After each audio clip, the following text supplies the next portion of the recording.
Robert Badinter raconte de quelle façon il a vu dans la rue, au moment en 53, je crois, en mars 53, quand Staline meurt, il passe devant l'humanité et il voit des gens qui pleurent. Bien sûr. Beaucoup de gens qui pleurent vraiment sincèrement, comme s'ils avaient perdu papa. L'ambassadeur de France, qui est connu, mais j'ai oublié son nom, à ce moment-là, envoie un message en France en disant c'est une catastrophe.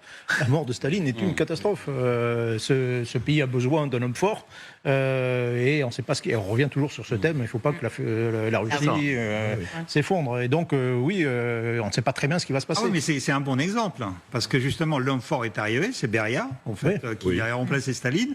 Mais Beria, 2 mois après, en fait, on l'a arrêté. Khrouchtchev, avec les généraux, l'ont arrêté. Et ils l'ont fusillé, sans faire un procès, sans rien du tout. Au mois de décembre, il a été fusillé. Et donc, l'Union soviétique n'a pas disparu. Il n'y a pas eu de problème, etc. Et puis, Khrouchtchev a commencé une déstalinisation après. En cela, est-ce que Trump est un continuateur historique? Rappelons les quelques images d'archives qui appuient cela.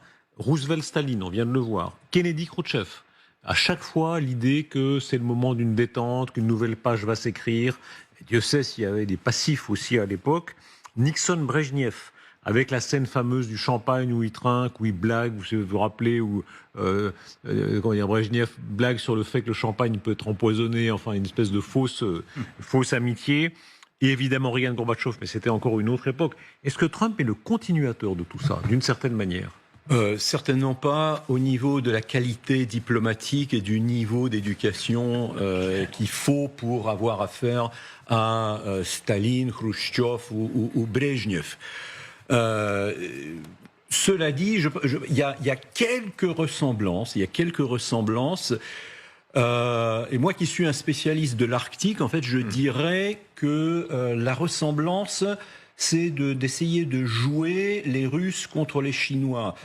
Ce qu'ont en commun Trump et beaucoup d'Américains qui connaissent l'Arctique, et malheureusement pour les Américains, il y en a très peu qui connaissent réellement. Ils ne prennent pas au sérieux l'État d'Alaska où les deux chefs d'État vont se rencontrer.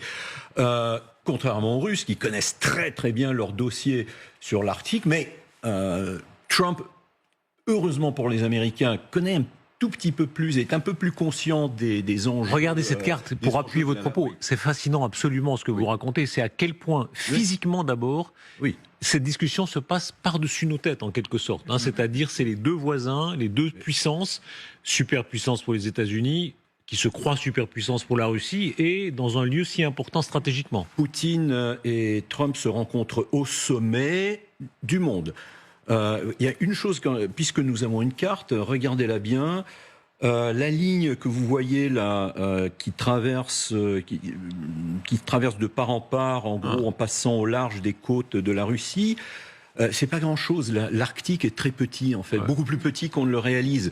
C'est la distance, cette ligne que vous voyez du côté russe, c'est la distance entre Gibraltar et Istanbul. C'est rien. L'Arctique est plus large que la Méditerranée, mais seulement 2 fois plus large. Les distances, regardez, elles sont très courtes. Alors, ce qui se passe en ce moment, à mon avis, mais c'est l'avis de Ushakov, je crois, qui l'a annoncé. Il a dit il y a un enjeu dans l'Arctique. Et je pense qu'on va beaucoup discuter de l'Arctique. La Russie, pour Poutine, qui est un homme du Nord, qui est un homme de Saint-Pétersbourg, qui connaît encore mieux ses dossiers sur l'Arctique que beaucoup d'autres dirigeants russes, pour lui, l'Arctique est une priorité. Il a eu un problème en Ukraine, il a eu peur. Vous avez beaucoup parlé de paranoïa tout à l'heure, et ça, la paranoïa est un élément extrêmement important. Il s'est dit, on va nous attaquer par l'Ukraine un jour, l'Ukraine va tomber dans l'escarcelle de l'OTAN, réglons cela vite, avec un peu de chance, on sera à Kiev comme à Prague en 24 heures, ou avec un peu moins de chance, en 3 semaines, comme on l'a fait à Budapest. Manque de peau, pardon.